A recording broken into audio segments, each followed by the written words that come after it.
അപ്പോൾ നമ്മൾ ഇന്ന് ഹിന്ദിയുടെ സർവ്വനാമങ്ങളെക്കുറിച്ചാണ് പഠിക്കുന്നത്. അപ്പോൾ നമുക്ക് എന്തൊക്കെയാണെന്നുള്ളത് നോക്കാം. ഫസ്റ്റ് മൈം. മൈം എന്ന് വെച്ചാൽ എന്താണ് അർത്ഥം?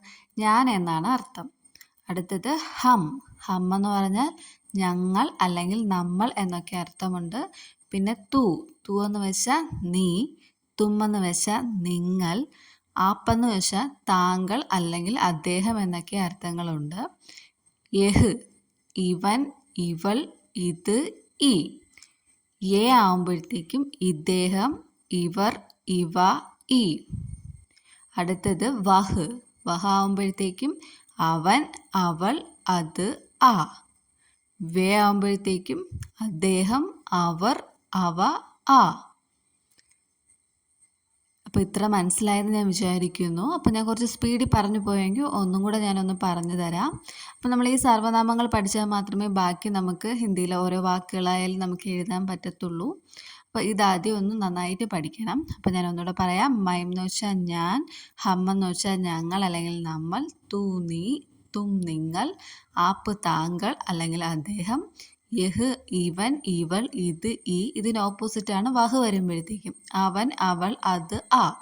യേ എന്ന് പറയുമ്പോൾ ഇദ്ദേഹം, ഇവർ, ഇവ, ഈ. അതിന് ഓപ്പോസിറ്റ് ആയിരിക്കും യേ. അടുത്തത് നമുക്ക് ജോ. ജോ എന്ന് വെച്ചാൽ യാതൊരുവൻ, യാതൊരുവൾ, യാതൊന്ന്.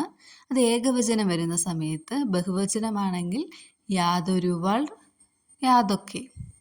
ഒന്നുകൂടെ പറഞ്ഞുതരാം. ജോ ഏകവചനമാണെങ്കിൽ യാതൊരുവൻ, യാതൊരുവൾ, യാതൊന്ന്.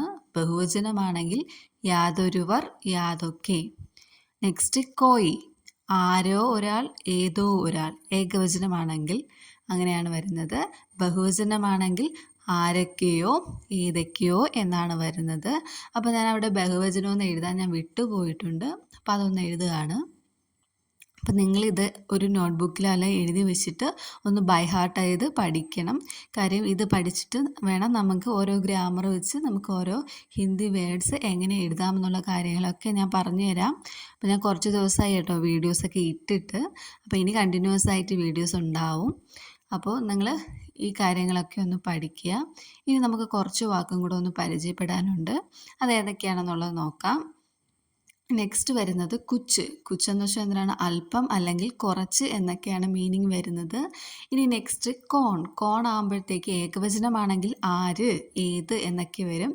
ഇനി അടുത്ത ബഹുവചനമാണെങ്കിൽ ആരെല്ലാം, ഏതെല്ലാം എന്നൊക്കെയാണ് വരുന്നത്. അപ്പോൾ ഞാൻ ഇത്രയും പറഞ്ഞ കാര്യങ്ങളൊക്കെ നിങ്ങൾക്ക് മനസ്സിലായെന്ന് ഞാൻ വിചാരിക്കുന്നു. അപ്പോൾ നിങ്ങൾ കുട്ടികൾ ഒന്നും കൂടെ ഒന്ന് ഇതെടുത്ത് വെച്ച് വായിച്ച് നോക്കുക, കാണാതെ തന്നെ പഠിക്കുക. അപ്പോൾ നെക്സ്റ്റ് വീഡിയോയിൽ നമുക്ക് ബാക്കി കാര്യങ്ങളൊക്കെ പറയാം.